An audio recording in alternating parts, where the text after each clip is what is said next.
Bueno, el plan para el día de hoy es el siguiente. Hoy vamos a continuar un poco con la introducción a los conceptos básicos de estadística. Hoy vamos a terminar esa introducción a ese primer capítulo donde cubrimos todos los conceptos básicos para podernos luego enfocar en las técnicas y las metodologías de análisis de datos. Así que hoy vamos a seguir reflexionando un poco sobre todos esos conceptos.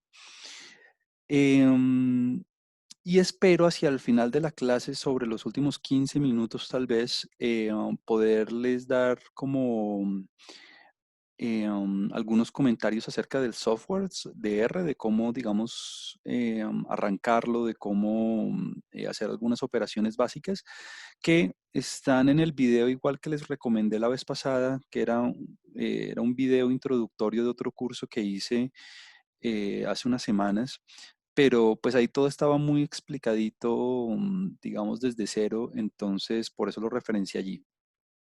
Pero bueno, más sin embargo, quisiera dedicar algunas palabras al respecto. Em, Antes de iniciar, también quería decirles que la plataforma en Moodle ya está activa. Estuve tratando de entrar ahorita como para mostrárselas antes de arrancar. Está caída la página, creo, pero ya está activa y ya monté el material de, digamos, esta primera semana. Ya está todo ahí. Entonces, los invito a entrar a la página en Moodle, digamos, después de la clase o hoy cuando tenga un rato, para, pues, para ver que todo esté funcionando bien y demás. Ahí voy a seguir montando el material. El primer taller va a venir ahí. Obviamente yo les haré saber cuando esté allí el taller, pero pues ahí va a estar todo montado y y ya está al día la página. Bueno, entonces, bueno, vamos a arrancar. Voy a compartir aquí mi página. Voy a compartir aquí mi pantalla. Recuerde, siempre que lo necesite, interrumpirme cada vez que tenga alguna pregunta o alguna cosa de ese estilo. Si, por ejemplo, no alcanza a ver, si tiene alguna duda, si tiene algún comentario, lo puede escribir en el chat o simplemente desbloquea su micrófono y me interrumpe y no hay ningún lío. Si no, pues ahí yo me quedo hablando largo y tendido. Bueno, espero que se vea bien. Este es el mismo documento que estábamos trabajando la vez pasada de introducción. Le hice un par de ajustes, le incluí un par de parrafitos extra que igual los vamos a discutir hoy, no los hemos mirado. La vez pasada arrancamos discutiendo qué es estadística. Decíamos que la estadística, em, digamos, de alguna manera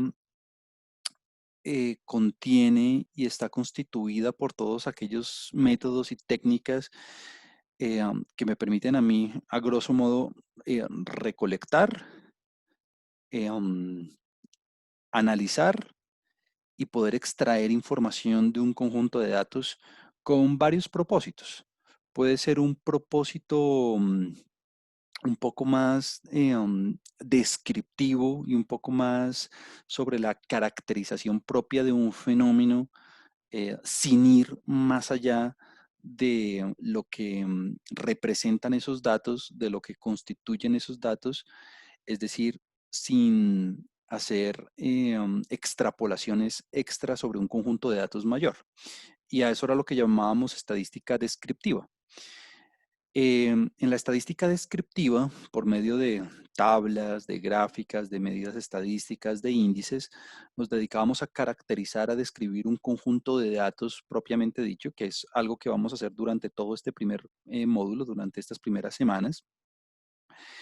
Eh, um, y además, también teníamos la otra parte, que es una parte en donde, claro, como yo no puedo usualmente tener acceso a todos los datos, a todos los factores que están involucrados en un fenómeno, como yo no puedo tener acceso a las observaciones de toda una población, pues por medio de los datos, por medio de las observaciones que yo puedo recolectar en una muestra, puedo hacer extrapolaciones, predicciones, generalizaciones a toda una población, que era lo que de alguna manera llamamos estadística inferencial.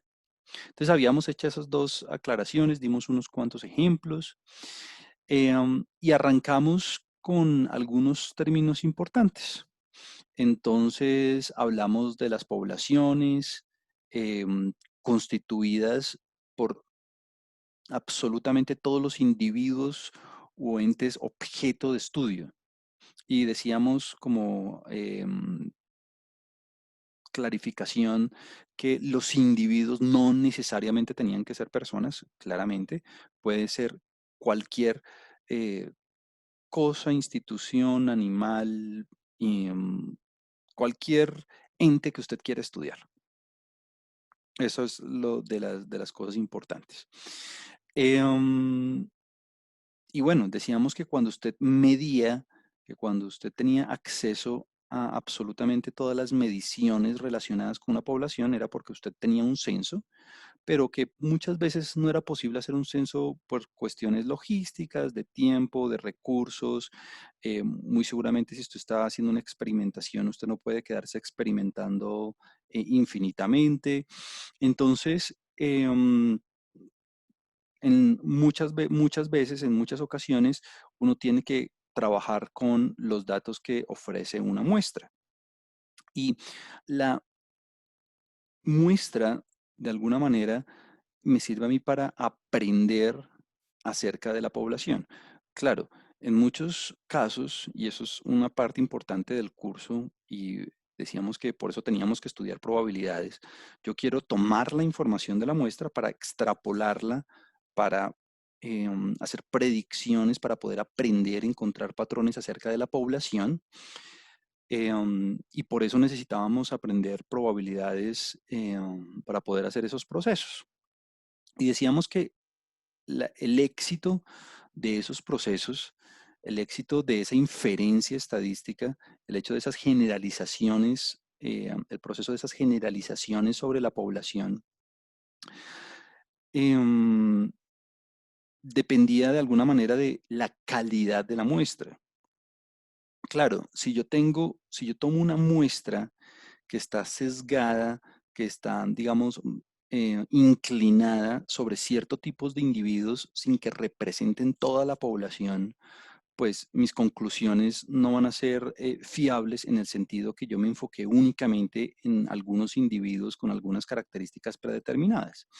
Entonces, cuando se tomaba una muestra, la idea era que fuera representativa de la población, la idea era que fuera probabilística en el sentido que todos los individuos de la población que yo quiero representar tengan algún chance de pertenecer a la muestra.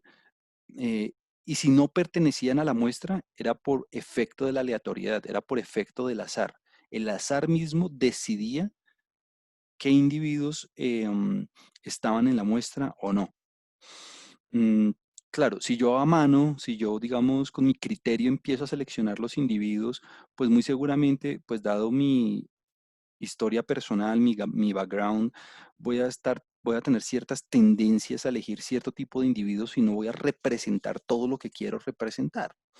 Entonces, de alguna manera, la representatividad de la muestra me dice a mí sobre quién puedo extraer conclusiones, sobre quién puedo hablar a la hora de hacer la interpretación de los resultados. Ahora, si uno tiene muestras que no son probabilísticas en el sentido que no representen toda una población objetivo, pues no quiere decir que no sirvan para nada. Son datos que sirven, son datos que yo puedo utilizar, pero tengo que utilizar de forma muy precavida en el sentido que las conclusiones que yo obtenga, en el sentido que las interpretaciones que yo haga, tengan en cuenta eso, ¿no? Y obviamente tienen limitaciones. Pues claro, si yo tengo una muestra que está, tiene tendencias a producir mediciones o tiene tendencias o inclinaciones sobre cierto tipo de individuos, pues mis conclusiones pues no las puedo sacar absolutamente, no las puedo extrapolar absolutamente a toda una población general, pues porque mis muestra tiene limitaciones. Em, entonces, habíamos hecho toda esa discusión sobre em, qué era estadística, la clasificación de la estadística en términos de descriptiva o inferencial, y dimos esos conceptos básicos sobre, bueno, población y muestra. Muy bien. Hoy vamos a continuar con la expansión del vocabulario y de los conceptos básicos de estadística, así que pues vamos a continuar. Cuando hicimos la discusión de población y muestra, em, debemos ir sobre la discusión de otro par de conceptos que son el de parámetro y el de estadístico. Eh, en términos generales, mm, la distinción es bastante sutil. A ver, un parámetro es cualquier cantidad, es cualquier cifra, es cualquier valor que caracterice, que describa toda la población. Entonces, aquí yo le doy un ejemplo muy sencillo y hablo del promedio de una vez, pues porque estoy seguro que todas las personas aquí presentes han escuchado del promedio alguna vez en su vida, así sepan las propiedades o no del promedio. Pero cuando hablemos de un parámetro, es porque em, yo estoy describiendo a través de un valor, a través de una cifra, todas las unidades de una población. Entonces aquí hablo yo, por ejemplo, del promedio poblacional. El promedio poblacional lo voy a simbolizar con la letra griega mu. Aquí usted la ve, la letra griega mu. Y pues en este caso, simplemente por ejemplificar y porque usted se dé una idea sencilla del asunto, decidí trabajar con una población finita, una población donde la cantidad de individuos es un número acotado, es un número que yo puedo determinar y lo voy a representar con la letra N mayúscula. Piense en, no sé, en una población pequeña, puede ser 1000. Entonces, ¿cuál es el promedio poblacional? Pues si yo tengo un censo, si yo tengo acceso a todas las observaciones de la población, si yo pude medir, si yo pude cuantificar la característica de interés, piense usted en un peso, piense usted en una resistencia, piense usted en tener o no tener una característica, piense usted en una temperatura, en un pH, lo que sea. Y si usted pudo medir todos los individuos de la población, pues el promedio poblacional sería la suma de todas esas cantidades. Mire que ahí aparece la letra griega sigma mayúscula, ¿no? La suma desde el primer individuo de la población hasta el último individuo de la población de esa característica que yo estoy observando, dividido el total de observaciones. Entonces, un parámetro es una característica, perdón, es un valor que caracteriza a la población. Es un valor que describe la población. Em, ¿Qué parámetros hay muchos o poquitos? Pues parámetros hay infinitos, es decir, este es un ejemplo, el promedio poblacional es un ejemplo. Usted puede describir o caracterizar la población desde muchos puntos de vista. Yo decidí hacerlo desde el promedio, pero es simplemente un ejemplo. Cualquier función, cualquier cantidad, cualquier cuantificación de una característica de la población, pues la vamos a denominar parámetro. Entonces, la verdad sea dicha, cuando hagamos inferencia estadística, aquí adelantándonos un poquito, pues claro, como yo no tengo acceso a todos los individuos de la población, como yo no hice un censo, pues cuando yo hago inferencia estadística, lo que yo quiero es aprender acerca de los parámetros de la población por medio de la información que me ofrece una muestra. Obvio, esas aproximaciones a la población, esas generalizaciones a la población, pues como están hechas con base en la información de una muestra, pues están susceptibles a errores, ¿no? Porque no hice un censo, porque no observé todos los individuos de la población. Pero ese error, de alguna manera yo lo puedo manejar, ese es como el término, de alguna manera yo lo puedo cuantificar y yo puedo aprender acerca de la población, pues teniendo en cuenta ciertas restricciones y teniendo en cuenta ciertas limitaciones. Entonces, bueno, esa es la definición de parámetro. Claramente, si usted no hizo un censo, claramente si usted no tiene acceso a todo el fenómeno de interés, si usted no tiene acceso a toda la población, pues usted no lo puede calcular, punto. ¿Por qué? Pues porque no hizo el censo. Entonces, en ese sentido, viene la siguiente definición, que es la de estadístico. La de estadístico o la de estadígrafo. Esa es como una palabra un poco más antigua, pero pues también se utiliza mucho. Entonces, algunos también la llaman estadístico de resumen. Eh, um, entonces, cuando hablemos de estadísticos, básicamente estamos teniendo la misma idea que teníamos antes. O sea, como es lo mismo que un parámetro, pero en este caso, ese estadístico se calcula, pero utilizando los valores de la muestra.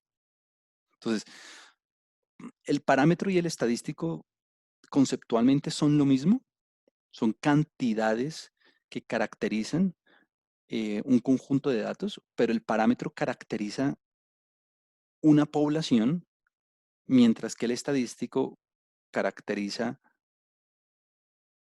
una muestra. Entonces, claro, pues como yo casi siempre no tengo acceso a toda la población, a todo el fenómeno, pues los parámetros usualmente son cantidades desconocidas. Los parámetros usualmente son cantidades que yo quiero estimar, que yo quiero predecir, si se quiere, pues porque usted no tiene acceso a toda la población. Mientras que los estadísticos, como son cantidades calculadas a partir de las observaciones de una muestra, pues esos sí son los que yo calculo. Aquí hay alguien que escribe algo en el chat, vamos a ver. Eh, um, Aquí dice Andrés, es decir que una condición para hablar de un parámetro es que la característica medible se haya obtenido por medio de un censo. Claro, para poder calcular el parámetro,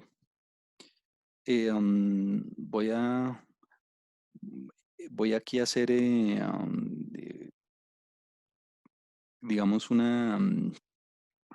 a hacer un experimento de pensamiento y es, para calcular el parámetro, yo debería poder hacer el censo, yo debería poder tener acceso a todos los individuos de la población, así sean infinitos, lo cual, pues, en algunos casos es imposible porque si estoy haciendo un experimento y el experimento consiste en hacer mediciones, pues por más recursos que yo tenga y por más tiempo que yo tenga, no puedo mantenerme haciendo un experimento infinitas veces.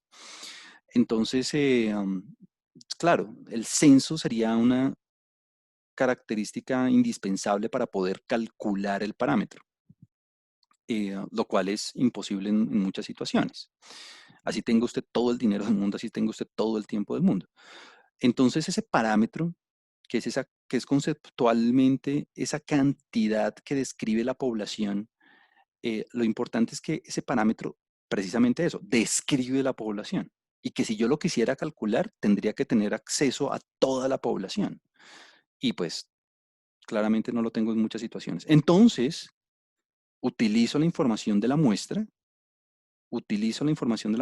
pero en lugar de calcular un parámetro, pues voy a calcular es el estadístico, que si usted se da cuenta aquí en el ejemplo, le doy el ejemplo del promedio, pues claro, el promedio muestral, si usted se da cuenta, es exactamente lo mismo que el promedio poblacional, solo que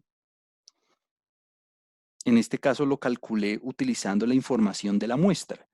Si usted se da cuenta, en el promedio muestral, bueno, primero, la simbología es diferente. Ya no lo llamo mu con la letra griega mu, sino lo llamo con X barra, ese es como el símbolo. Um, Uno de los símbolos, no es el único.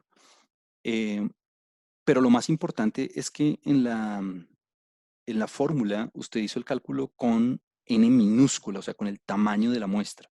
Para nosotros de ahora en adelante, siempre que vea n minúscula, es porque estamos trabajando con una muestra pues de tamaño n, o sea, n minúscula es el tamaño de la muestra.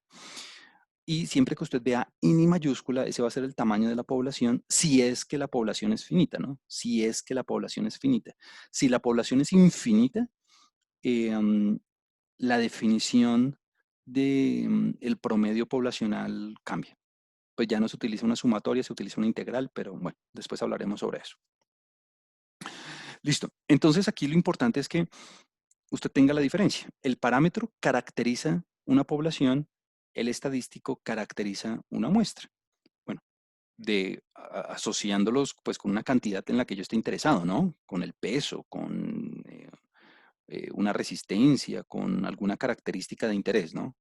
Es decir, todo esto se calcula sobre una característica que a mí me interese. Bueno, entonces esas son como, digamos, parte del vocabulario que es muy importante que usted siempre tenga en cuenta cuando hagamos métodos estadísticos. Población, colectivo, universo. Eh, um, Recuerde que los individuos pueden ser cualquier cosa. A veces a los individuos se les llaman casos también. A los individuos se les llama entes. A los individuos se les llama casos. A los individuos se les llama registros. Son varias formas de decir lo mismo. Eh, um, la muestra es simplemente un subconjunto de individuos de la población que me va a ayudar a mí en algún momento a aprender acerca de la población y que la calidad de ese aprendizaje depende de la calidad de la muestra, de cómo fue tomada, del tamaño de la muestra, pues en fin, esas discusiones las tendremos también un poco más a profundidad después. Y que cuando yo esté hablando de poblaciones y si yo tengo acceso a un censo, pues puedo calcular un parámetro y si no, pues yo calculo un estadístico para describir en ese caso la muestra. Y aquí yo le doy un par de ejemplos.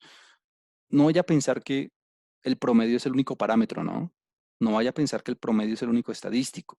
No, hay infinitos, es decir, pues de hecho vamos a gastar todo el curso hablando de diferentes tipos de promedio, de diferentes tipos de estadísticos y de parámetros.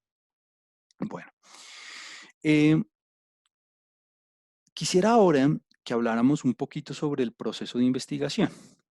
Entonces aquí, eh, um, de alguna manera, eh, um, yo hablo un poco acerca del proceso de una manera muy desglosada en estos 8 pasos. Em, pero antes de ir sobre esos 8 pasos, usualmente yo veo todo el proceso en la estadística, si lo fuera a resumir, digamos, muy a grosso modo, yo lo pensaría más bien como en 4 pasos. Claro, esos mismos 4 pasos son estos mismos 8, solamente que yo los como que los agrupo un poco. El primer paso es un paso en el que yo quiero identificar, en el que yo identifico, en el que yo tengo en cuenta una pregunta que yo quiero responder. Es decir, hay algo en el mundo que desconozco, hay algo en el mundo acerca de lo que yo tengo, sobre lo que yo tengo un alto grado de incertidumbre y sobre lo que yo quiero aprender, sobre lo que yo quiero disminuir la incertidumbre, sobre lo que yo quiero aclarar. Entonces el primer paso sería como eso, como establecer, identificar la pregunta o aquello en el mundo que yo quiero estudiar, que yo quiero responder, sobre lo que yo quiero aprender. Que básicamente usted lo ve ahí resumido, eh, um, tal vez un poco en los pasos 1 a 4. Entonces, si usted se da cuenta ahí, en el paso 1, Dice, bueno, vamos a identificar un vacío en el conocimiento. En el paso 2, usted ve que vamos a identificar una pregunta de investigación. En el paso 3, usted va a plantear los objetivos de lo que quiere investigar. Y en el 4, y en el paso 4 va a proponer la metodología, es decir, cómo va a resolver usted esa pregunta. Entonces, esos 4 pasos, usualmente yo los tengo en mi cabeza como, digamos, condensados en, hay algo en el mundo que yo desconozco, esto muy a grosso modo, claramente, hay algo en el mundo que yo desconozco, hay algo en el mundo real sobre lo que yo quiero aprender, sobre lo que yo tengo incertidumbre y sobre lo que yo quiero investigar. Entonces, una vez identifico eso, obvio, pues tengo que hacerla, pues en el proceso de investigación, en el proceso riguroso del método científico, pues yo tengo que claramente seguir todos estos 4 pasos que acabé de mencionar de, bueno, hacer la identificación de ese vacío, hacer la justificación propiamente de por qué es relevante, por qué quiero invertir recursos en hacer esa investigación, por qué vale la pena gastar el tiempo en hacer la investigación. eh, um, Tengo que plantear las preguntas que yo quiero responder, tengo que identificar, ok, toca ser muy específico, como hay esto en el mundo que se desconoce, que nadie ha respondido y lo que voy a responder es esto, punto. O sea, nada de divagar, sino ser muy específico. Eh, um, Eso se logra por medio de los objetivos y de la metodología, que es cómo voy a responder esa pregunta. Muy bien. Entonces, una vez usted ha identificado ese vacío en el conocimiento, una vez usted ha planteado esa pregunta, ha planteado esos objetivos, eh, um, pues viene la parte en la que, ok, yo necesito recoger evidencia tomar evidencia en el mundo, hacer observaciones, es básicamente el método científico. Tengo que hacer observaciones del mundo, tengo que tomar, recolectar información, datos, para poder responder esa pregunta que, en la que yo estoy interesado. Es básicamente la forma en que el ser humano aprende, ¿no? Quiero responder una pregunta.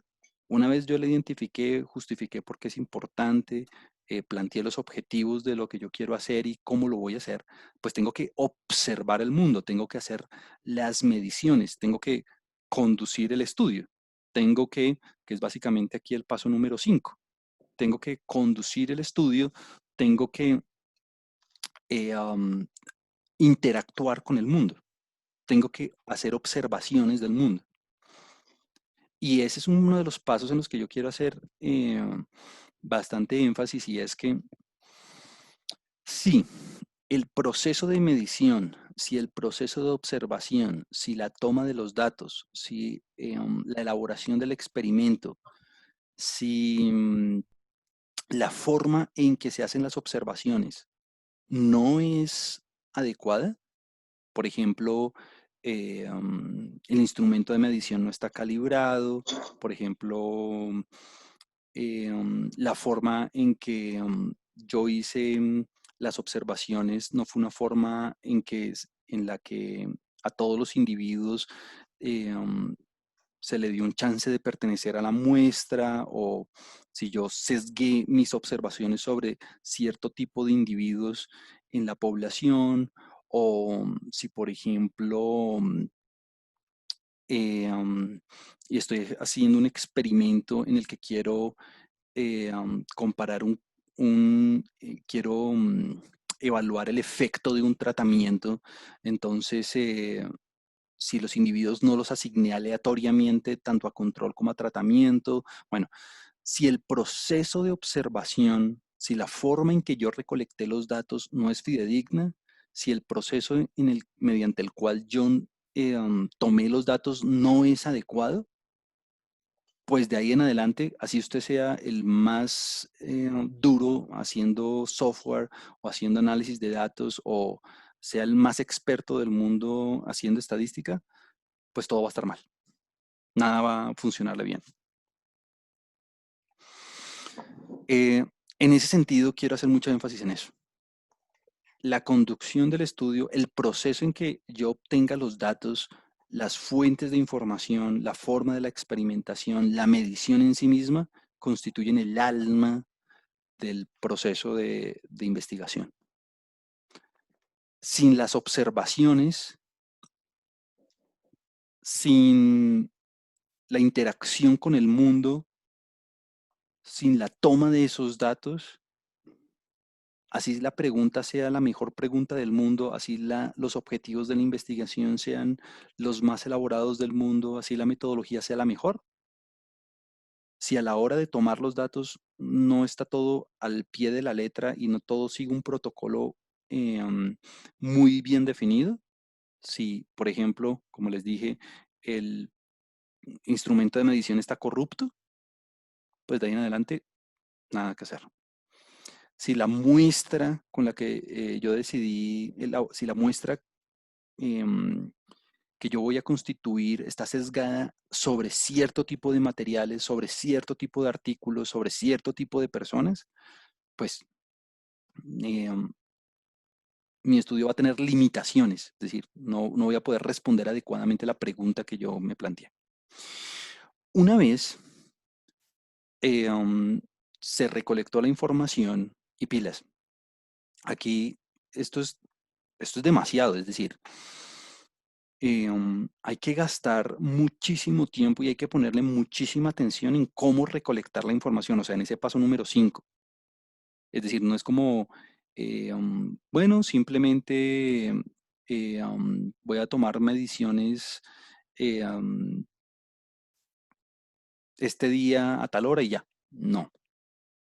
Eso hay que pensarlo muy bien en qué factores pueden estar involucrados con las mediciones, cómo voy a hacer las mediciones, cuál es el presupuesto, cuál es el tiempo, como que toca pensar muy bien cómo recolectar los datos. Si no voy a hacer la experimentación yo o si no voy a tomar la muestra yo, cuáles van a ser las fuentes de información, si son confiables o no, si es un laboratorio, si es otra institución que ya tomó los datos, tengo que estar seguro que esos datos estuvieron bien tomados. Bueno, todo eso hay que pensarlo con mucho detalle. Y luego, entonces, bueno, así como a grosso modo lo que le venía diciendo. Entonces, está la parte de la pregunta de investigación, lo que yo quiero aprender acerca del mundo, viene la recolección de la información, la recolección de los datos, em, y luego viene la parte del análisis de la información. Luego viene la parte del análisis de la información. Aquí es cuando vamos a poner en práctica muchos de los métodos de análisis que vamos a ver durante el curso. Y bueno, aquí eh, pues todo depende también de sus objetivos y de las preguntas que usted quiera responder, ¿no? Si su estudio, si su investigación no quiere ir, no pretende ir más allá de unos casos específicos y de ciertas características específicas de los individuos, o si su propósito es hacer inferencias estadísticas y bueno, entonces las herramientas de análisis, pues todo depende de lo que usted quiera lograr con la investigación, de la pregunta que usted quiera responder, pero bueno, ahí en el análisis de los datos es donde viene pues todas esas herramientas que vamos a cubrir aquí durante el curso en términos de gráficos, de tablas, de medidas, de índices, de probabilidades, de inferencia. Bueno, entonces ahí está la tercera etapa. Entonces, primera, recolección de los datos, perdón, primera, plantear la pregunta de investigación que quiere usted aprender del mundo. Segunda, recolección de la información, de los datos, medición, observación del mundo. Tercera, análisis de los datos. Y por último viene, que es como la parte final del estudio, es, bueno, ahora tengo que ver los resultados y tengo que obtener conclusiones. Tengo que ver si todo lo que hice, tengo que responder las preguntas que me planteé, si no las pude responder, por qué no las pude responder, ver como hacerlos, darle al mundo los hallazgos que usted obtuvo con todo el proceso. Ahora, este ciclo, estos pasos son pasos que uno debe seguir muy rigurosamente, pero de alguna manera cuando uno llegue al final, es como le da a uno pie para volver al principio. ¿Por qué? Pues porque una vez usted tiene sus discusión, usted hace su discusión, usted tiene sus conclusiones, usted tiene sus resultados, pues ahí usted puede generar nuevas preguntas y puede volver a empezar a repetir el ciclo, pues para aprender acerca del mundo. Uno con una sola investigación no lo sabe todo, ¿no? Entonces, es como lo llaman, sí, es como un ciclo, es un ciclo donde yo, claro, obtengo mis resultados, obtengo mis conclusiones, mis discusiones, y eso con seguridad me va a llevar a nuevas preguntas. Pues ¿por qué? Pues porque todos los estudios, todas las investigaciones siempre tienen limitaciones.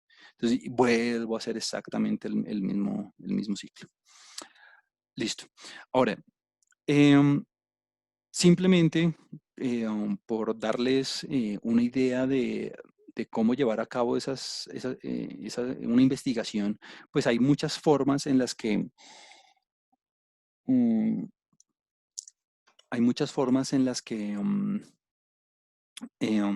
uno puede llevar a cabo las investigaciones. A ver, hay como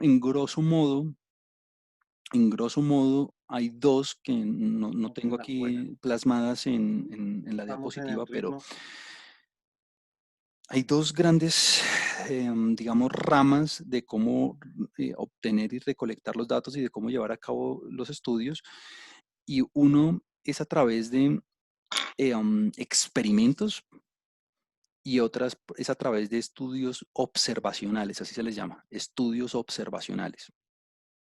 En los estudios observacionales, el investigador usualmente simplemente, como lo dice su nombre, observa, como que el investigador o la persona que está haciendo el estudio no, no tiene acceso a, o no puede controlar los factores involucrados con las características que está estudiando, a diferencia de los experimentos.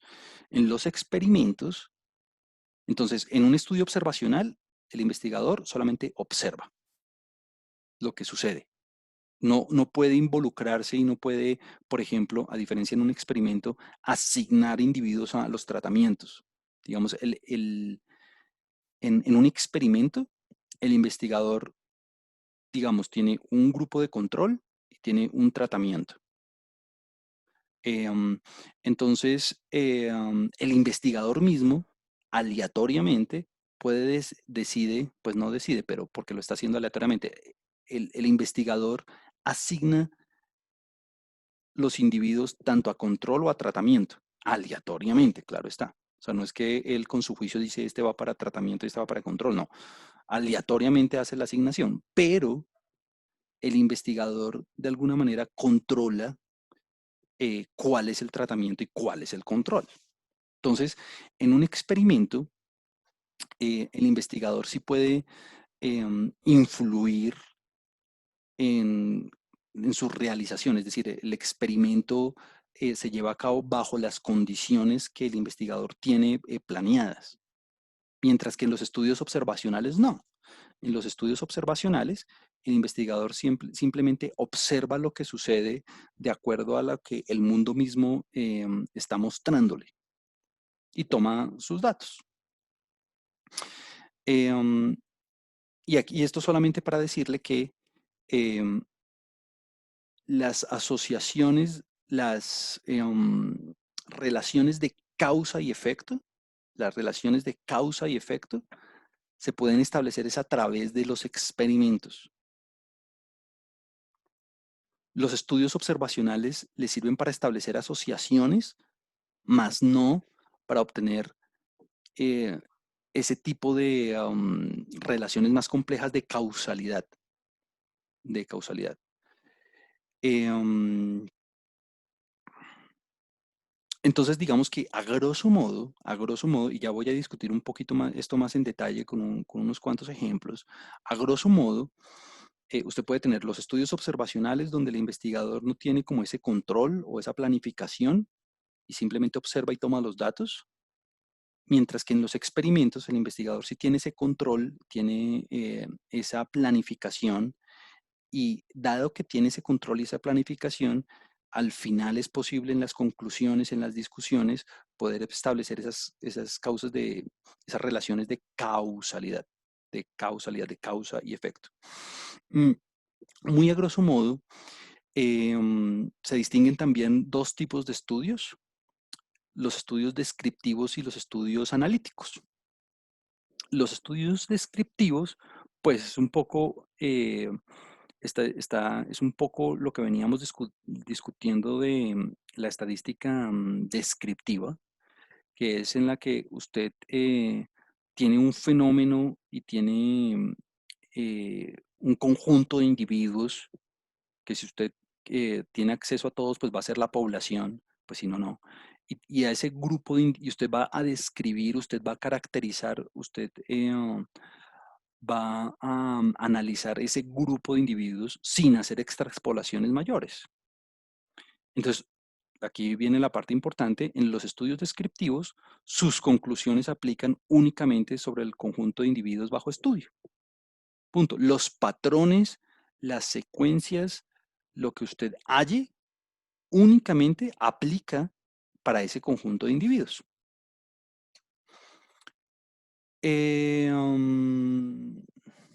Aquí dice Andrés, entonces los estudios observacionales en donde muestran su rigurosidad para permitir su repetibilidad. Bueno, aquí Andrés toca un tema muy importante y es el de la repetibilidad, que es como algo fundamental del método científico. A ver, antes de continuar con esto de los estudios descriptivos, vamos a hacer un par de acotaciones. Em,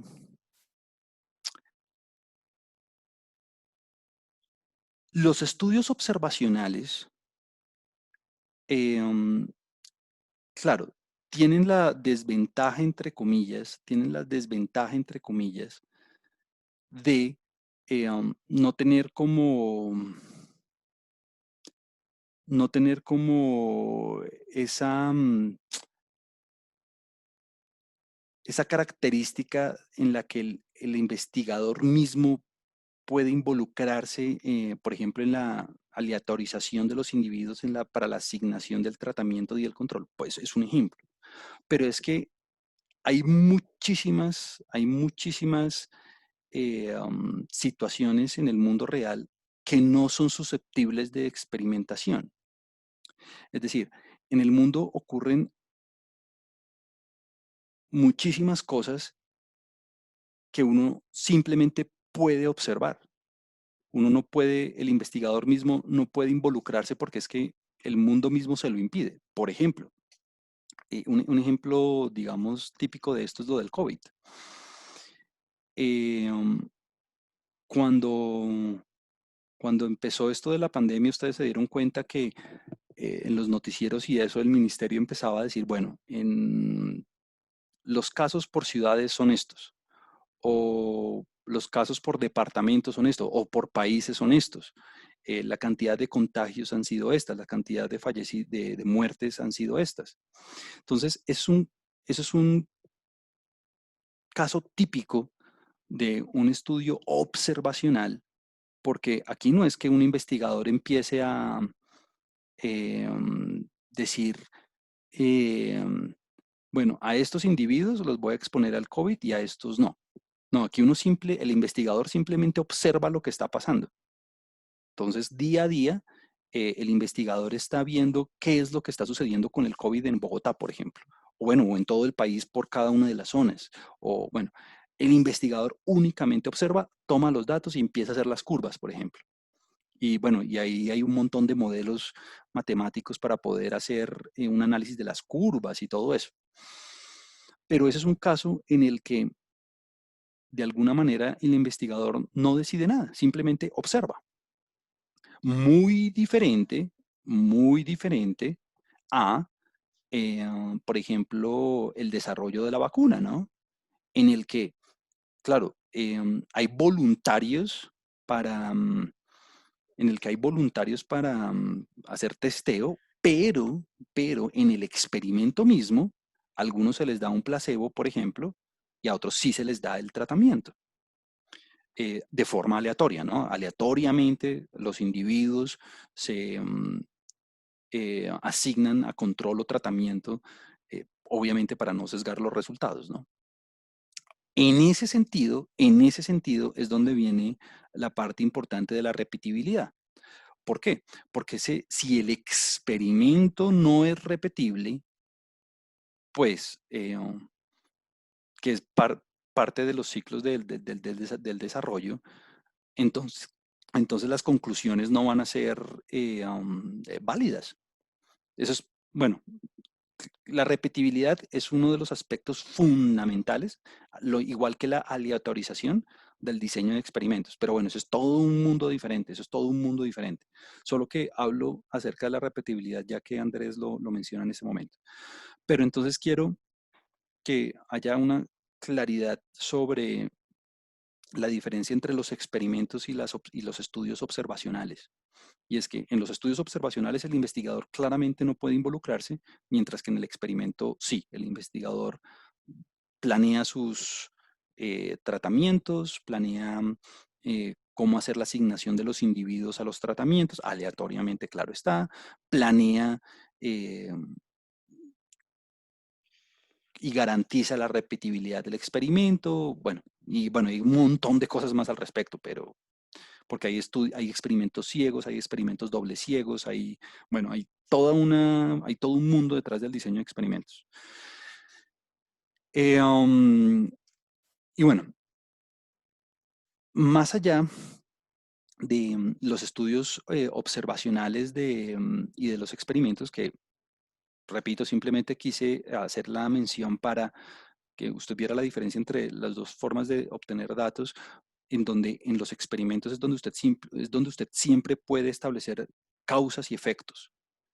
Mientras que en los observacionales usted solamente puede establecer asociaciones. Pues ¿por qué? Porque el investigador no tiene esa opción de planear los tratamientos y demás.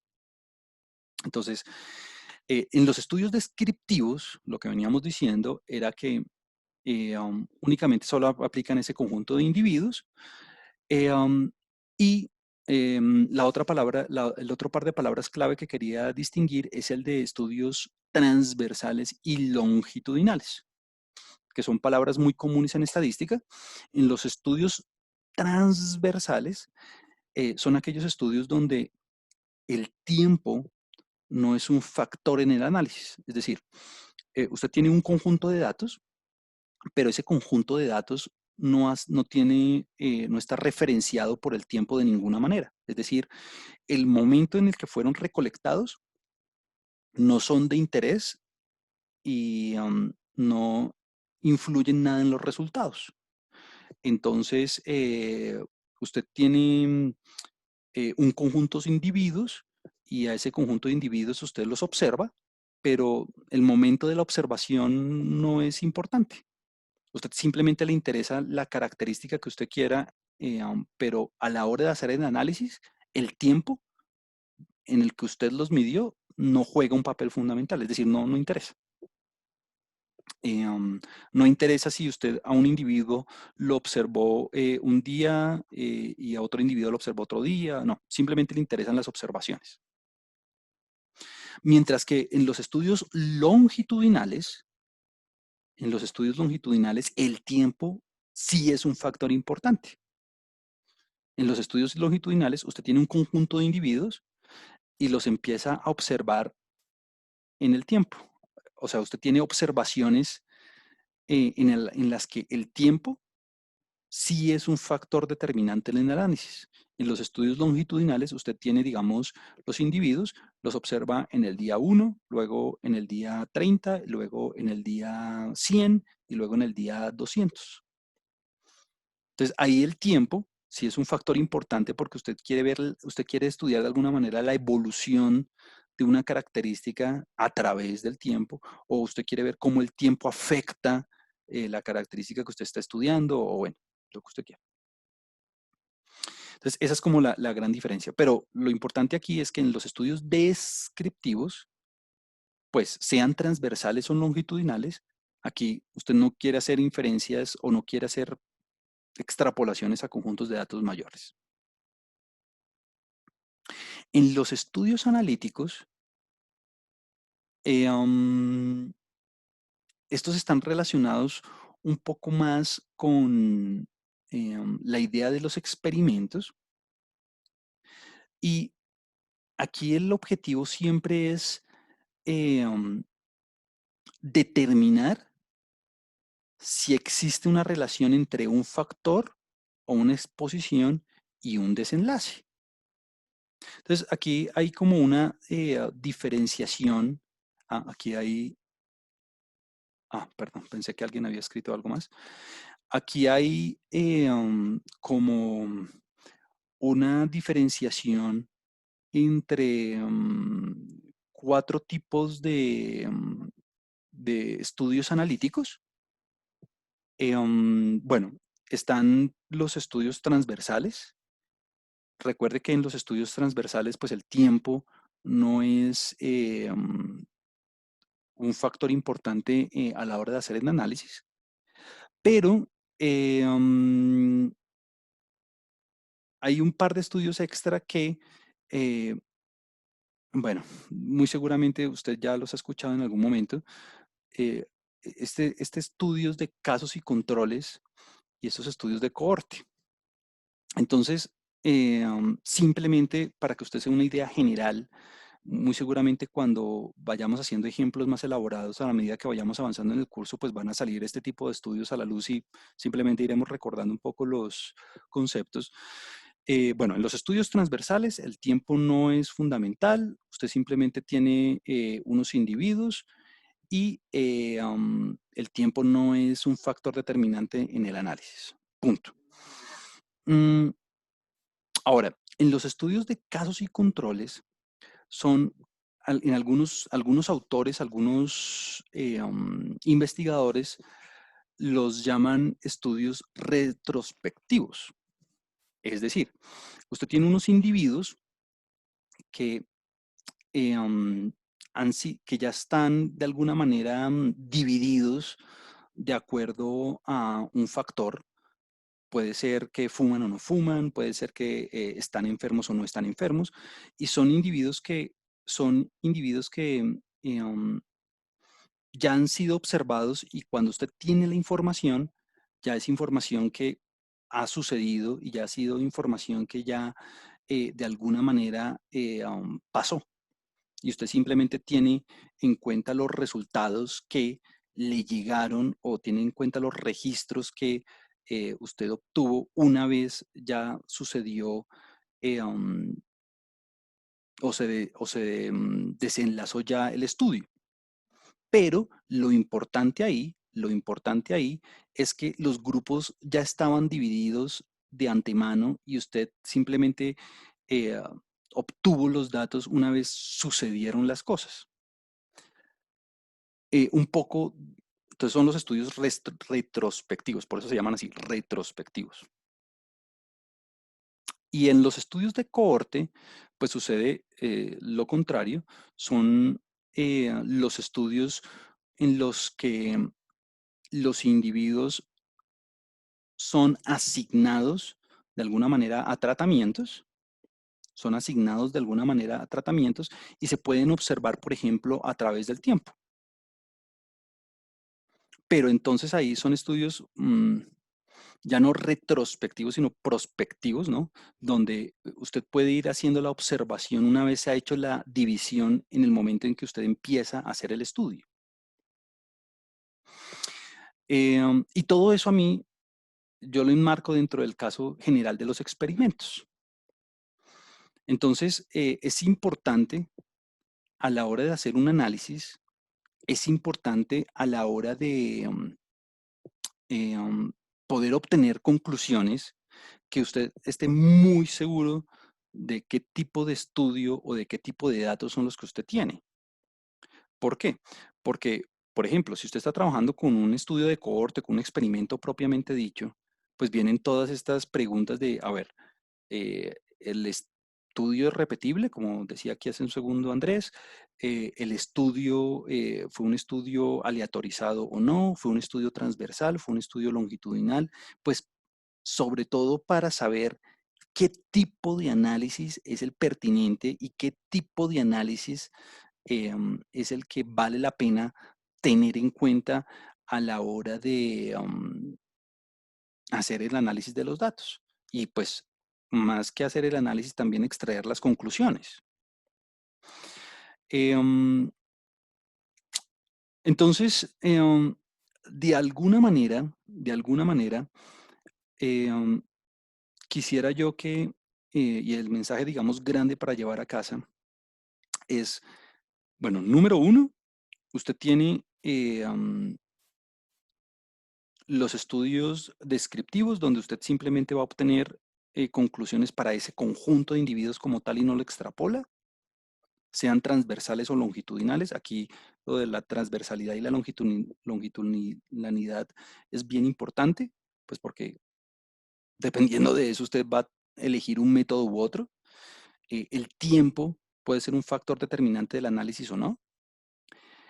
Y dentro de los estudios analíticos para establecer em, relaciones de causa y efecto, sobre todo enmarcados en el contexto de un experimento, usted tiene que tener en cuenta de, bueno, cuándo fueron tomados los datos. Es importante saber el tiempo cuando fueron tomados los datos. Son datos que vienen ya de alguna manera tomados retrospectivamente y donde el investigador no tuvo un control o una asignación aleatoria de los individuos y simplemente están diferenciados por un factor como estar enfermo o no estar enfermo o como estar expuesto o no estar expuesto.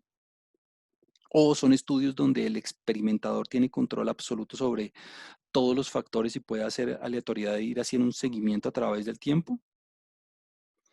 Eh, um, De eso depende el método de análisis y de eso depende sobre todo las conclusiones a las que haya lugar. Bueno, y un comentario final sobre tipo de estudios es pilas.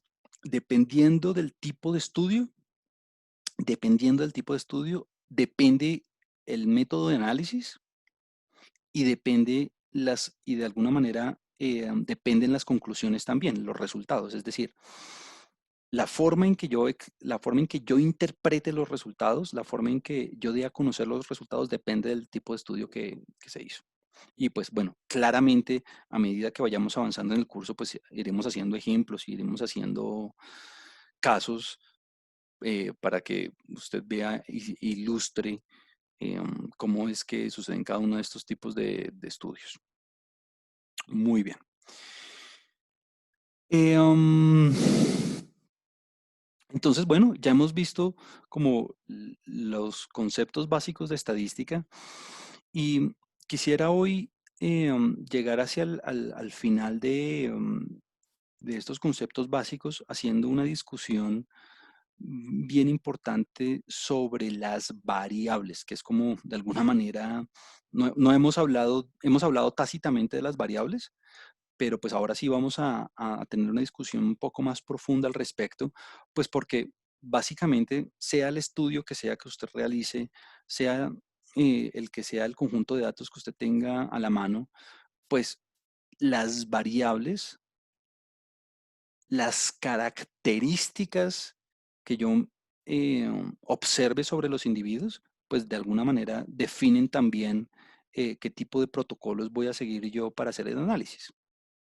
Entonces, bueno, hicimos toda una discusión sobre qué era una población, qué era una muestra, qué estudio observacional, qué estudio experimental, qué descriptivo o analítico, qué asociación o causa y efecto, pero digamos que la materia prima, digamos que el insumo para, pues todo esto son precisamente las variables.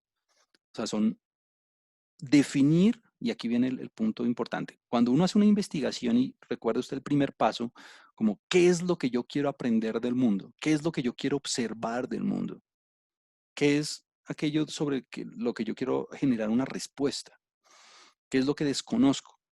La definición clara y precisa de esa pregunta es la que de alguna manera a usted le permite identificar las variables que usted necesita estudiar. Es lo que le permite a usted identificar aquellas características que usted quiere medir, que usted quiere observar sobre los individuos.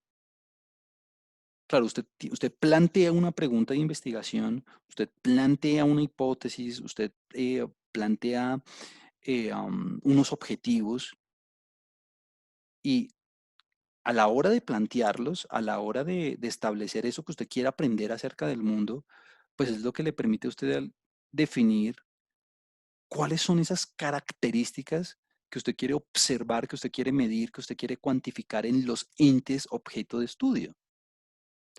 Sin, sin las variables, pues usted no va a tener nada que analizar, ¿no? Sin esas características que usted quiere observar, no va a poder responder ninguna pregunta. Entonces, en ese sentido, yo creo que tanto sea un estudio experimental, sea un estudio observacional, o sea una población, o sea una muestra, o no importa qué tipo de individuos con los que usted esté trabajando, las variables son lo que le definen a usted la forma de responder esa pregunta. Entonces, siempre que piense en una variable, piense en una característica que usted quiere medir o cuantificar en los entes objeto de estudio. Y algo importante aquí es la palabra observable o medible. De alguna forma, el investigador, el practicante, la persona que esté interesada en responder esa pregunta, tiene que poder medir, tiene que poder observar esa característica, de alguna u otra manera. Claro, hay características que son, digamos, más fáciles de observar que otras, ¿no? No sé, el peso, por ejemplo, o la estatura, o claro, usted ya tiene un protocolo de medida fácil de establecido que usted pues simplemente aplica y ya. Obviamente el instrumento de medición tiene que estar calibrado y no tiene que estar corrupto y tiene que estar perfecto para poder hacer la medición. Pero pues hay algunas características que pues son demasiado estándar y que de alguna manera se pueden observar fácilmente. Entonces usted me podrá decir, bueno, ¿hay características que no sean observables? Y claro, hay características que son más difíciles de observar que otras, ¿no? Un ejemplo típico es, no sé, la inteligencia de un individuo, por ejemplo. Cómo uno mide la inteligencia? Bueno, entonces por ahí uno empiezan a decir, bueno, ya que la inteligencia no es un aspecto físico que yo pueda medir fácilmente, pues uno tiene que recurrir a formas de aproximarse a esa característica por medio de, no sé, mm, tests de razonamiento, por ejemplo. O sea, como utilizar herramientas para poder observar ese tipo de características.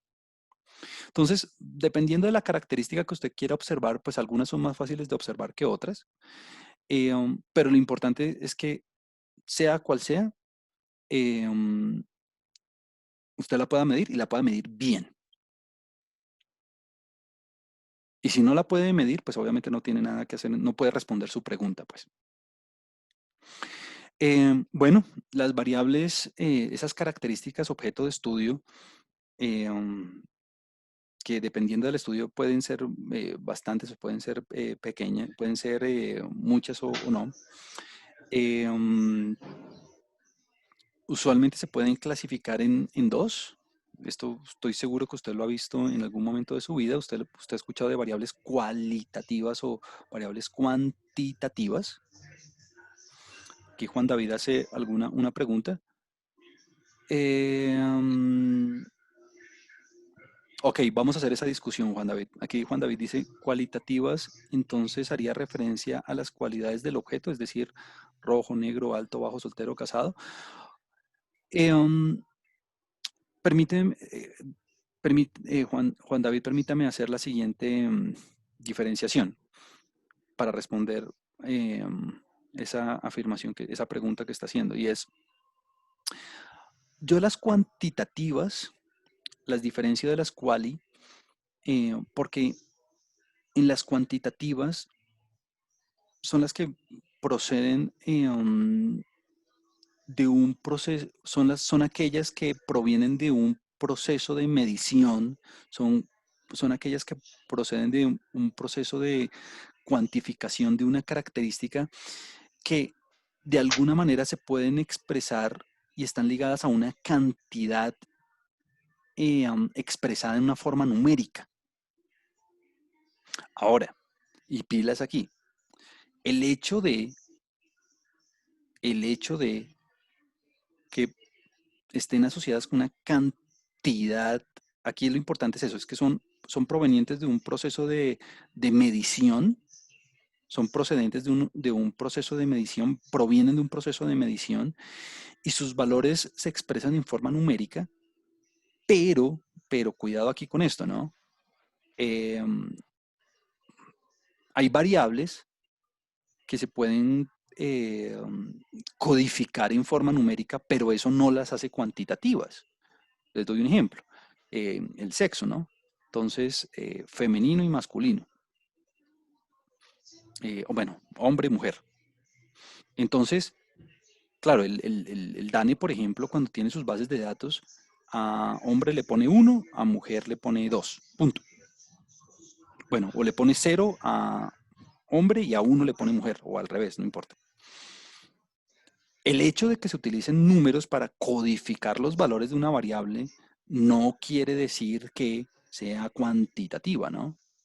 Un poco siguiendo el ejemplo que pone aquí Juan David de eh, rojo, digamos alto, bajo, alto, bajo. Pues a uno le puedo poner yo 1 y abajo le puedo poner 2. Pues para no estar escribiendo alto y bajo en la base de datos todo el tiempo, ¿no? Entonces, eso no la hace cuantitativa.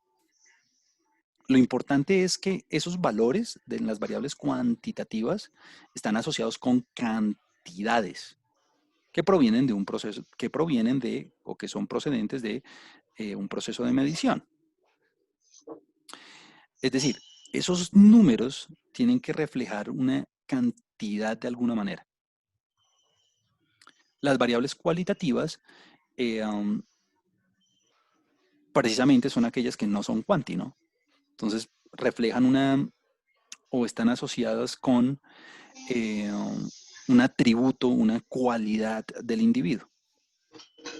Entonces aquí Juan David puso varios ejemplos, están ok. Pero entonces la observación fundamental y la labor importante acá es que el hecho de que yo codifique variables con números no las hace cuantitativas, no las hace cuantitativas. Yo doy un ejemplo siempre muy tonto, pero pues que es muy diciende, y es, por ejemplo, el número de cédula, ¿no? El número de cédula de una persona, piensa aquí que los entes objeto de estudio son personas y que cada persona tiene un número de cédula, porque estoy trabajando con personas mayores de edad. Entonces, el número de cédula es una variable cualitativa o cuantitativa. Es decir, ese número está asociado con un proceso de medición de que refleja alguna cantidad o que refleja alguna característica del individuo. Aquí dice Jesús es cualitativa, perfecto. El número de cédula es una variable cualitativa. El hecho de que yo utilice un número no quiere decir que sea una cantidad, no, es un identificador. Es un identificador, perfecto. Aquí Andrés dice, cuando una variable se evalúa desde ausencia o presencia, ¿cómo la tomo? Ah, eso es un excelente ejemplo.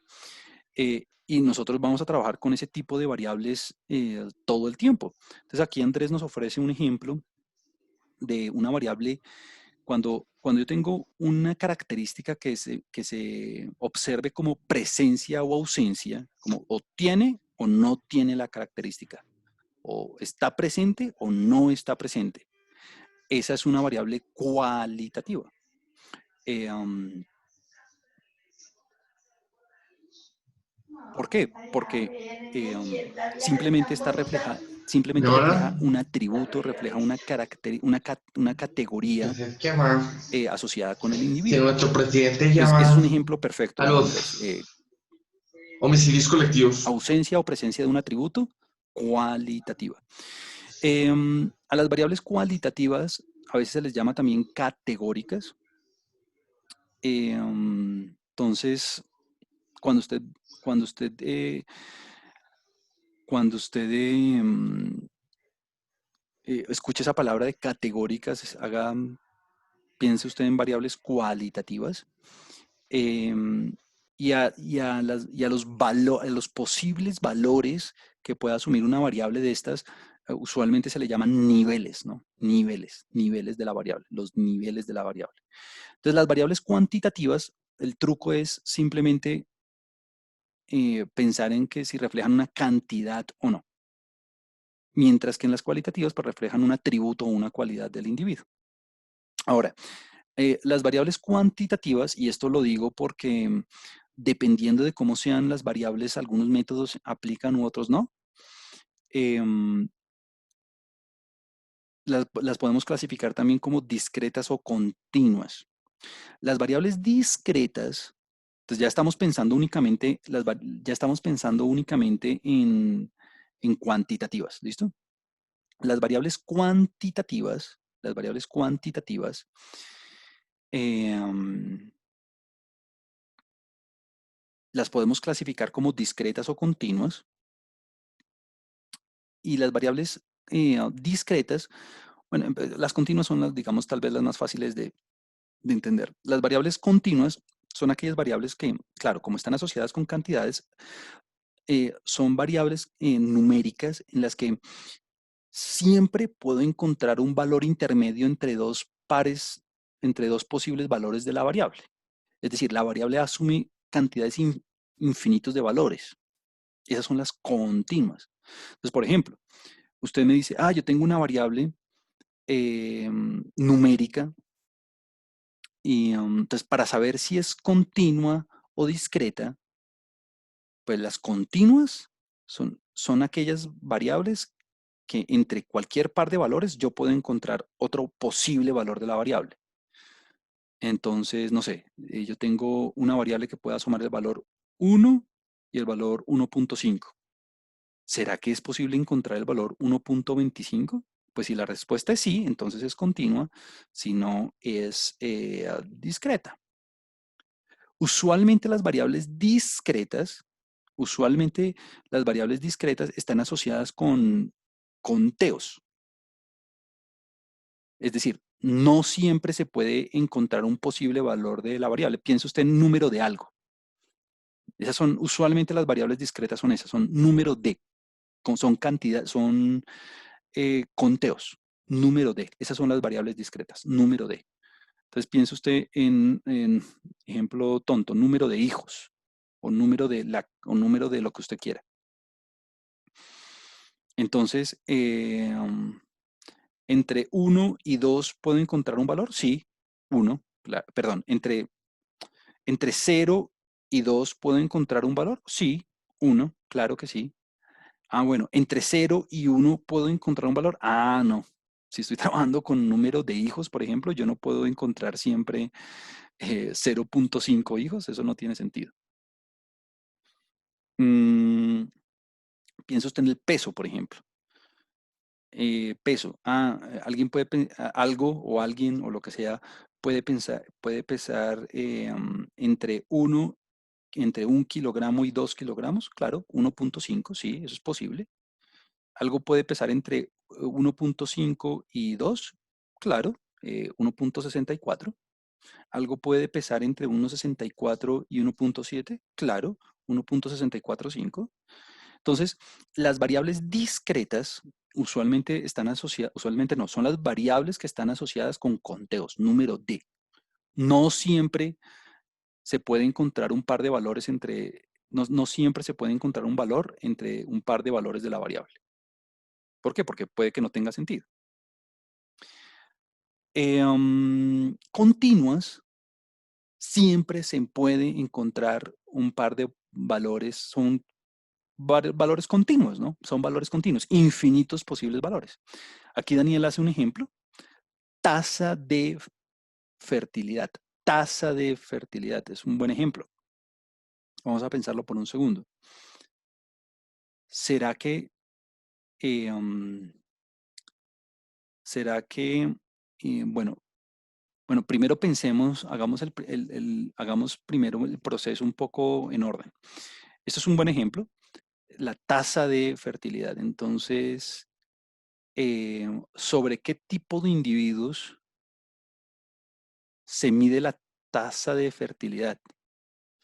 Es decir, ¿cuáles serían los entes objeto de estudio en ese caso?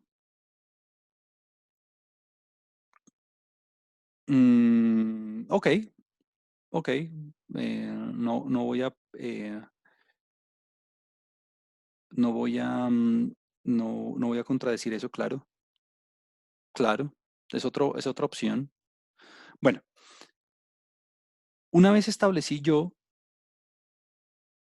los entes objeto de estudio, ahora viene la pregunta importante para saber si es, bueno, primero yo arrancaría así, ¿cualitativa o cuantitativa? Bueno, cuantitativa, es una tasa, ¿no? Es una tasa. Entonces, de alguna manera es una proporción. Entonces, ¿será que siempre puedo encontrar un par de valores entre dos? ¿Será que siempre puedo encontrar un valor entre dos posibles valores de la variable? La respuesta es sí. Claro, como es una proporción, como digamos una tasa puede ser 0.3 y otra tasa puede ser 0.5. Entonces, ¿será que siempre puedo encontrar un par de valores entre 0, un valor entre 0.3 y 0.5? Claro que sí, 0.4, por ejemplo, 0.41, 0.43. Es decir, una tasa, las tasas son ejemplos perfectos, tasa de fertilidad o tasa de lo que sea, de homicidios, de fertilidad, de la tasa de lo que quiera, siempre son ejemplos de variables continuas, porque sus posibles valores eh, pueden ser infinitos entre cualquier par de valores que yo quiera. Las discretas usualmente son conteos, usualmente son conteos. Número D, número D, número D. Alguien al principio decía, por ejemplo, alguien me decía, aquí voy a ver, eh, los niveles de algo, bajo, medio o alto, bajo, medio o alto. ¿Esa es discreta o continua? Bajo, medio, alto. Pues no vale ni siquiera la pregunta, ¿no? Porque esa es cualitativa. Entonces, esa ni siquiera cuenta. Entonces, cuando, digamos, sean los niveles, bajo, medio o alto, esa es cualitativa. Esa ni siquiera se clasifica como discreta o continua, porque no es cuanti.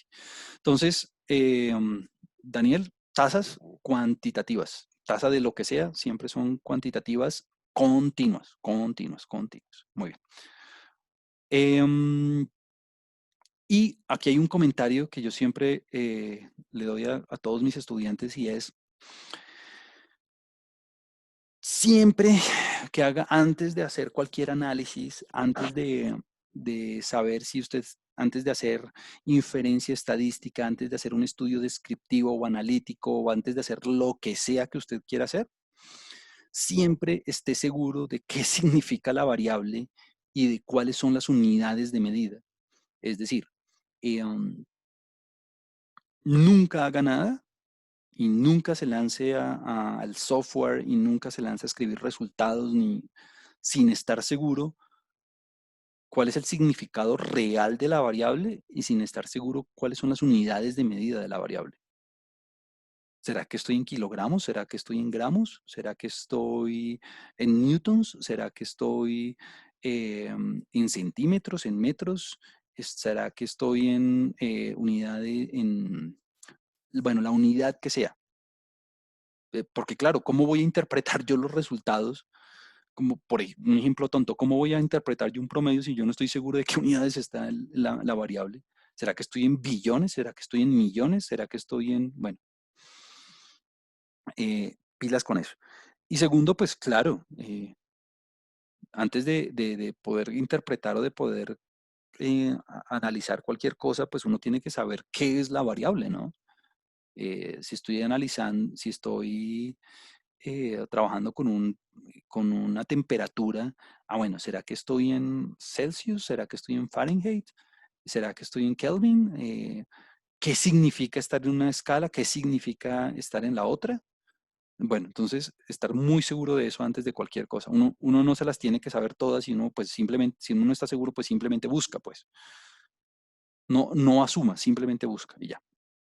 Y el otro comentario importante es que em, usualmente las bases de datos con las que vamos a trabajar, no, esto ya hoy en día no es 100% así, pero en estos cursos introductorios sucede de esta forma. Vamos a trabajar con matrices de datos. Entonces, en las matrices de datos, usted arregla, son, digamos, estructuras rectangulares donde en las filas usted tiene los individuos, los entes de medición, y en las columnas usted tiene las variables.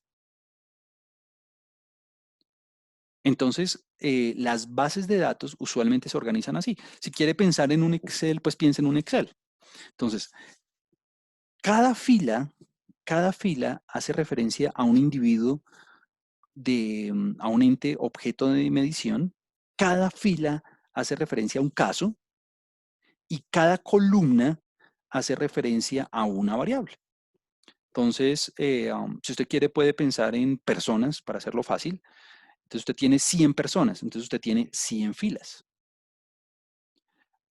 Y usted tiene tres variables, el peso, la estatura y la raza. Entonces, tiene tres columnas, una para el peso, una para la estatura y otra para la raza. Punto. Entonces, usualmente las bases de datos vienen estructuradas de esa manera. Son arreglos rectangulares donde en las filas usted tiene los individuos. Entonces, si tengo 100 individuos, pues usted va a tener 100 filas, bueno, 101 filas, ¿no? Porque la primera fila usualmente es el título de las variables. Pero bueno, eh, donde las filas hacen referencia a los individuos. Entonces, si usted tiene un estudio con un experimento con 1000 individuos, entonces 1000 individuos va a tener esa matriz, 1000 filas va a tener esa matriz, y en las columnas de esa matriz van a ir cada una de las variables. Entonces, en la primera columna va a ir el peso, en la segunda va a ir la estatura, en la segunda va a ir la raza, en la siguiente va a ir si tiene o no tiene una característica, por ejemplo, si está o no está enfermo. Bueno, ahí está. Listo. Entonces, por eso yo le decía que los individuos a veces se le llaman registros, eh, haciendo referencia a cada una de esas filas. Muy bien. Listo. Y quisiera, pues ya para finalizar esta parte de introducción, bueno, aquí hay unos cuantos ejemplos de variables cualitativas y cuantitativas. Quisieras dedicar unos cuantos minutos sobre la medición, sobre cuáles son las escalas de medición en las que se registran las variables. Entonces, bueno, una vez yo ya identifiqué lo que quiero aprender acerca del mundo, una vez yo ya identifiqué las preguntas que quiero responder, pues eso me forza a mí a definir las variables con las que voy a trabajar. Eso me forza a mí a identificar, ok, las características que yo quiero estudiar son estas, es decir, las variables con las que yo quiero trabajar son estas. Puede ser el peso, puede ser la temperatura, puede ser unos ingresos, puede ser una opinión, puede ser tener o no tener una característica, puede ser una tasa de alguna cosa. Bueno, listo. Ahora, una vez yo identifiqué esas características, una vez yo identifiqué las variables, una vez que yo identifiqué las variables, más allá de si son cualitativas o son cuantitativas, pues yo las tengo que observar, yo las tengo que medir. Claro, algunas serán más fáciles de observar que otras. Algunas serán más fáciles de medir que otras. Pero, sea lo que sea, usted lo tiene que registrar, usted lo tiene que medir. Entonces, en ese sentido, pues uno tiene que asignar los valores, uno tiene que asignar las cantidades a cada uno de esos individuos. A eso es lo que vamos a llamar medición. A veces vamos a necesitar un instrumento, a veces no. A veces simplemente los valores de la variable pueden ser percepciones del individuo, no sé, una opinión, por ejemplo. Ah, ¿por quién va a votar usted? Listo, la persona le da su opinión. O simplemente el individuo puede responder su percepción acerca de cualquier cosa que, mm, que usted esté midiendo. O a veces la medición se complica un poco más. Recién llegué del doctorado en un estudio de marketing. eh, um, fue de inclusive, de hecho fue cuando me hablaron del proyecto no me emocioné mucho porque pues el marketing a mí no me llama mucho la atención, pero cuando vi de que cómo lo estaban haciendo me llamó más la atención y era que el investigador estaba interesado en establecer si las zonas verdes procuraban un efecto positivo o no en las personas a la hora de comprar en centros comerciales. Entonces lo chévere era que no era un estudio de percepción donde las personas decían simplemente si me siento bien o no me siento bien, no, sino las personas les ponían electrodos eh, para medir sus ondas en algunos puntos específicos de la cabeza y se exponían las personas a ambientes con hartas zonas verdes y a otras personas, obviamente aleatoriamente, sin zonas verdes, y se registraban, pues los electrodos registraban en unas unidades y bueno, no recuerdo muy bien los detalles, pero registraban la actividad cerebral dependiendo de si se exponían o no mucho a las zonas verdes. Entonces, en algunos casos, pues es más fácil medir que en otros. Entonces, en algunos casos voy a requerir instrumentos, en otros no. Em, pero sea lo que sea, usted tiene que asignar el valor. Una vez usted estableció cómo va a asignar el valor, o una vez usted tiene los datos, porque puede que muchas veces usted no ni siquiera tenga que tomar los datos, sino que una vez usted le dan los datos, usted tiene que saber cuál fue la escala de medición que se utilizó. Ahora, pilas, la escala de medición no son las unidades de medición, son cosas diferentes. Entonces, eso es lo que vamos a discutir. Eh, las escalas de medición, las escalas de medición hacen referencia al esquema con que se asignan los símbolos o con los que se asignan las cantidades. Entonces, las unidades de medición no son lo mismo que las escalas de medición. Vamos a discutir un poco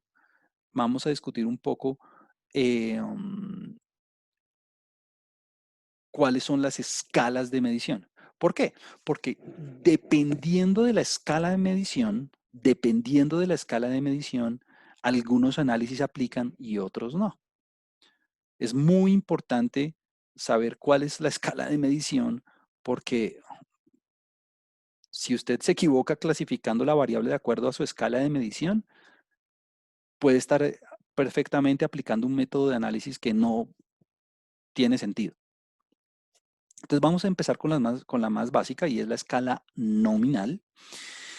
Eh, um, entonces en la escala nominal simplemente se asignan, la medición únicamente clasifica los individuos de alguna manera.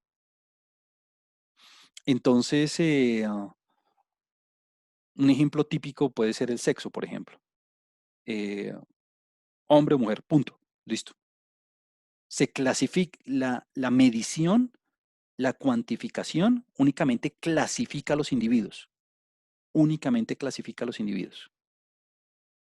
Aquí pongo otro ejemplo, tipo de material, algún tipo, el tipo de material con el que está constituido, del que está constituido alguna cosa. Entonces, la escala nominal únicamente tiene como fin clasificar los individuos de acuerdo con su valor, solamente clasificarlo. O sea que la escala nominal está asociada únicamente con variables cualitativas. Si usted tiene un atributo y ese atributo únicamente sirve para clasificar, a diferencia de la escala ordinal.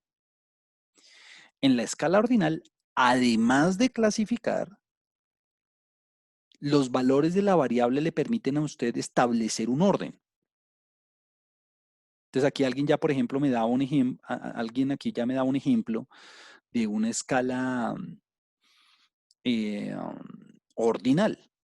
Cuando usted tiene una variable, aquí yo pongo el pH, por ejemplo, pero cuando usted tiene una variable y la observa y la mide en términos de bajo, medio y alto, además de poder clasificar los individuos de acuerdo a esos posibles valores, esa variable alto, perdón, bajo, medio y alto le permite establecer un orden. Piense usted en el nivel educativo, también es otro ejemplo típico. Y es, claro, yo tengo personas con primaria, pregrado y posgrado. Claro, entonces, además de poder clasificar los individuos de acuerdo a esos niveles, yo puedo establecer un orden lógico y coherente de acuerdo a esos valores. Claro, primero están los de primaria, luego los de pregrado y luego más encima los de posgrado. Lo mismo alto, perdón, bajo, medio y alto. Además de clasificar, los valores de la variable le permiten ordenar. Entonces, las variables cualitativas, las variables categóricas, se pueden clasificar de esa manera, nominal u ordinal. Nominal u ordinal. Las nominales únicamente clasificación. Las ordinales, además de la clasificación, permiten ordenar. Entonces, si usted piensa en el sexo, por ejemplo, a masculino, femenino, claro, esa es nominal. ¿Es ordinal? No, pues porque no hay ninguna, ¿cómo así? Primero están los hombres, después las mujeres, o primero masculino, luego femenino. No, eso no tiene ni pies ni cabeza, ¿no? No hay un orden, digamos, preestablecido en esos valores de la variable. Por ejemplo, alguien escribía aquí ahorita, no sé, unos colores, rojo o negro, por ejemplo. Eso es una variable medida en una escala nominal, pero no ordinal. No hay ninguna razón para decir que primero está el rojo, después está el negro o algo así, no. Entonces, las variables, los atributos, las variables quali, las categorías, eh, usted las puede clasificar o nominales o ordinales. Nominal, si la clasificación solamente, si los valores solamente ameritan la clasificación. Y ordinal, si además de una clasificación indican unas posiciones. Ahora, el hecho de que yo pueda hacer un ordenamiento no quiere decir que yo pueda establecer una distancia entre los valores de la variable. Me explico.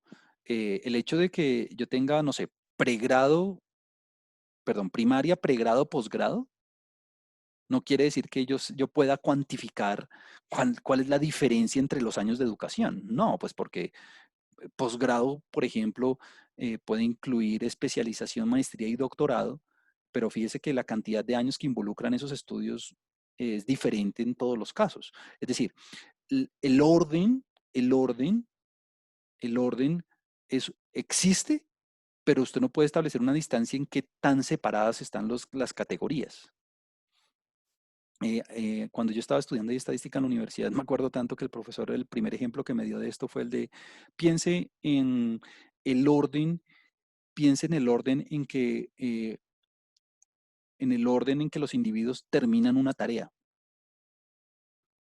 Claro, yo puedo decir, bueno, este terminó primero, este terminó después, entonces 1, 2, 3, 4, 5. O sea, yo puedo establecer el orden en el que los individuos terminaron la tarea, pero el hecho de que yo sepa que este acabó de primero y este que acabó después, no quiere decir que yo sepa cuánto es el tiempo que los separa, pues.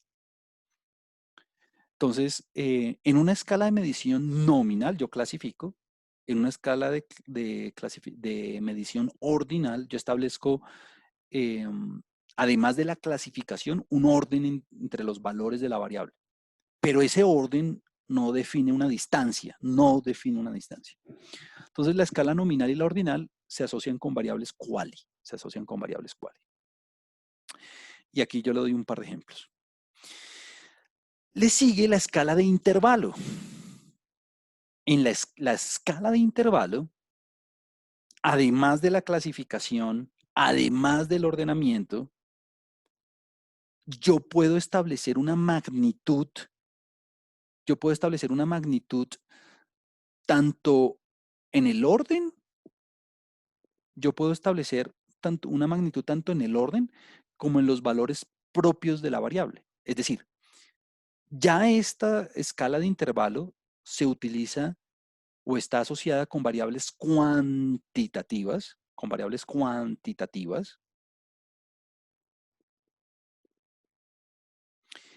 y al estar asociada con variables cuantitativas, además de clasificar, además de poder establecer un orden, yo puedo establecer magnitudes. Es decir, existe una magnitud acerca del atributo con el que yo estoy trabajando.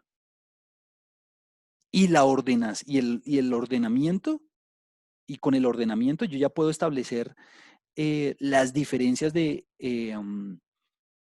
ya puedo establecer las diferencias entre quién está primero y quién está después, o qué está primero y qué está después.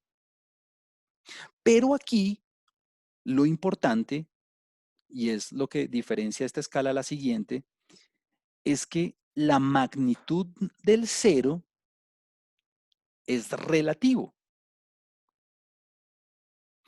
Entonces, la escala de intervalo está asociada con variables cuantitativas.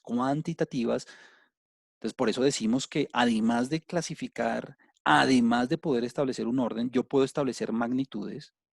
Y como puedo establecer magnitudes, ya puedo establecer las distancias que separan cada una de las categorías, cosa que no se puede en la ordinal. Pero aquí el cero es relativo.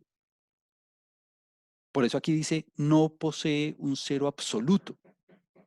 Y el ejemplo típico es la temperatura. Claro, el cero, si la temperatura de un objeto es cero, si la temperatura de algo es cero, ¿quiere decir que no tiene temperatura? No, sí puede tener temperatura. Lo que pasa es que en esa escala de medición, pues el cero, a esa temperatura asociada con el cero, eh, se le decidió poner ese valor, pero no es que no tenga temperatura. ¿Por qué? Porque ese cero en otra unidad de medición, ese cero en otra unidad de medición, pues puede ser, puede ser otro valor. Por ejemplo, en Fahrenheit, pues el cero ya es 32, 33, si no me equivoco. Aquí dice alguien algo. Eh, entonces, ¿un estudio descriptivo longitudinal siempre estará dado en una escala de intervalo? No. Y es una buena cosa esta observación, Julián. es una buena cosa y ya voy a hacer la aclaración. En un estudio longitudinal, eh, um, no necesariamente las variables tienen que ser de intervalo, ¿no? Por ejemplo, yo tengo un estudio donde eh, mi estudio longitudinal es un estudio longitudinal sencillo donde yo tengo un antes y un después. O sea, tengo observación en el día 1 y observación en el día 30, por ejemplo. Y puede que la variable que yo esté observando sea si ocurrió o no un evento, o sea, si la persona se enfermó o no se enfermó.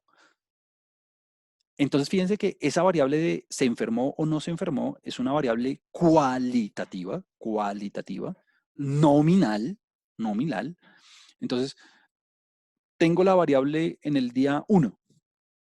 Entonces ahí yo registro si está enfermo o no está enfermo, si tiene la característica o no tiene la característica. Y luego en el día 30 miro si la variable cambió o no cambió, si sigue enfermo o no está enfermo. Entonces fíjense que es un estudio longitudinal porque hice la observación en dos momentos del tiempo diferentes y el tiempo va a ser un factor importante en el análisis, pero la variable que observé era nominal, porque o tiene la característica o no la tiene, o se enfermó o no se enfermó, o se enfermó o no se enfermó, punto. Entonces, las variables de intervalo, como la temperatura, entonces yo puedo tener un estudio longitudinal donde yo utilice variables de intervalo, Julián, por ejemplo. Tengo día 1 y día 30 o día antes o después y mido la temperatura. Entonces la temperatura es una variable de intervalo. ¿Por qué? Porque, bueno, refleja una magnitud, está asociada con una cantidad. Yo sé que la diferencia entre 0 y 10 grados centígrados es exactamente la misma diferencia entre 90 y 100 grados centígrados. Es de 10 grados. Pero lo que diferencia a una escala de intervalo a una de razón es que el cero en la escala de intervalo es relativo. O sea, ese cero no refleja ausencia del atributo. Pues ¿por qué? Porque ese cero en grados centígrados puede ser 30 y tantos en Fahrenheit, por ejemplo. Entonces, el cero no refleja ausencia del atributo. Por ejemplo, considere usted, no sé, un test de inteligencia. Ese cero, si alguien saca cero en un test de inteligencia, no quiere decir que no tenga inteligencia. Lo que pasa es que en esa escala, en ese test en particular, sacó cero. O sea, el cero es relativo. En la escala de razón, y con esto ya voy a finalizar, en la escala de razón, pues son, además de poder clasificar al individuo, además de poder establecer un orden, además de poder establecer las magnitudes, el cero es absoluto. El cero no es arbitrario. El valor del cero es absoluto. O sea, cero indica ausencia del atributo. En la escala de razón, el cero indica ausencia del atributo. Entonces, por ejemplo, si alguien pesa, si alguien o si algo mide cero es porque no tiene longitud. Si alguien tiene un ingreso de cero es porque no tiene ingresos. Entonces, el cero es una cantidad absoluta, es decir, el cero es un cero que de verdad significa cero. Esa es la diferencia con la escala de intervalo. Entonces, la escala nominal, y con esto finalizo, la escala nominal y la escala ordinal están asociadas con variables cualitativas. Nominal solamente clasifica. Ordinal, además de clasificar, ordena. Luego vienen las cuantitativas. Entonces, con variables cuantitativas puedo tener de intervalo. Entonces, además de ordenar, tengo las magnitudes, por eso es que están asociadas con variables cuantitativas. Y aquí la diferencia es que el cero es relativo y en las de razón el cero es absoluto. Entonces, nominal y ordinal, quali, intervalo, razón, quanti. Y como que todas están ordenaditas, ¿no? Muy bien. Dependiendo, claro, entonces le voy a dar un ejemplo muy tonto y es que dependiendo de la escala de medición, algunas técnicas aplican y algunas no. Por ejemplo, eh, si yo tengo el ejemplo tonto, que con esto lo digo todo, si yo tengo el número de cédula, pues alguien, alguien muy erróneamente me puede calcular el promedio del número de cédula. Ah, bueno, tengo el número de cédula, entonces calculémosle el promedio. Pues claro, eso usted puede hacer el cálculo del número de promedio, pero ¿eso tiene sentido? No, el número, ¿qué significado tiene un número de cédula promedio? Pues ninguno. O sea, por eso es muy importante saber clasificar las variables, porque si usted clasifica la variable mal, usted puede estar haciendo un cálculo que no tenga ningún sentido. Listo. Bueno, no alcancé a hacer ninguna acotación sobre el programa. Muy seguramente lo haremos la próxima clase, pero lo invito a ver el video que le mencioné la vez pasada. Entonces, para cerrar la clase, hoy lo que hicimos fue lo siguiente. Terminamos los conceptos básicos de estadística.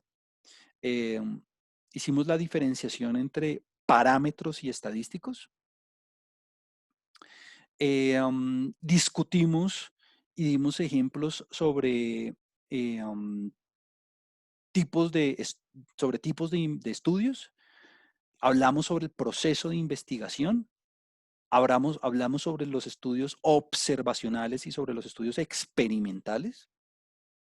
Hablamos sobre los estudios transversales y sobre los estudios longitudinales. Hablamos sobre las variables. Hablamos sobre las variables cualitativas y las variables cuantitativas. Hablamos sobre las variables cuantitativas discretas y sobre las cuantitativas continuas. Y hablamos sobre el proceso de medición, que es diferente de las unidades de medición. En una escala de medición, vimos las escalas nominales, la escala ordinal, la escala de intervalo y la escala de razón. Y que esa escala define de alguna manera qué tipo de análisis o qué métodos podrían ser útiles para analizar la variable. Listo. Entonces, los invito a ver la página en Moodle para que pues ustedes vean el material, pues ya básicamente lo tienen, es este. No olviden por favor instalar el programa, instalar R para que la próxima vez podamos hablar un poco sobre eso. Vean el video, hace parte de otro curso, hace parte de otra clase que di en algún momento, pero pues ahí está todo resumidito y desde cero, entonces no hay ningún lío. Bueno, muchas gracias por las preguntas y las inquietudes, fueron muy valiosas, fueron bastante productivas y fueron bastante dicientes. ¿Alguien tiene alguna duda, alguna pregunta antes de terminar? No, señor. Gracias, profe. No, profe, muchas gracias. Bueno, entonces, si no es así,